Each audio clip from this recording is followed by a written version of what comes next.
ఆయన చెయ్యలేనిది ఏముంది లోకంలో. వాసుకి పేరు చెప్తే హడిలిపోతారు. అంత పెద్ద సర్పం, అంత పెద్ద సర్పాన్ని తీసి మెడలో హేళగా ఆభరణంగా వేసుకున్నాడు. ఆదిశేషుడు 1000 పడగలతో భూమిని మోస్తాడు. అటువంటి ఆదిశేషుడు ఎగిరి కాలిని పట్టుకుంటే పాదానికి అంజల అలంకారం చేసుకున్నాడు. ఆయన చెయ్యలేనిది ఏముంది లోకంలో.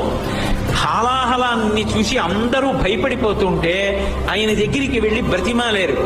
అందరూ హాలాహలం తరువుకొచ్చేస్తోంది, కాల్చేస్తోంది అని భయపడి చని కైలాసముజొచ్చి శంకరుడి వాసద్వారముంజేరి ఈశని గవ్వారిగులు అడ్డుపడ్డ తలమంచుందొచ్చి కుయ్యో బొర్రో విను మాలింపుము చిత్తగింపుము దయన్ వీక్షింపుమన్ చంబుజాననము కల్కరి రక్తరక్షణ కళా సంరంభుని శంభుని అంటారు పోతన గారు.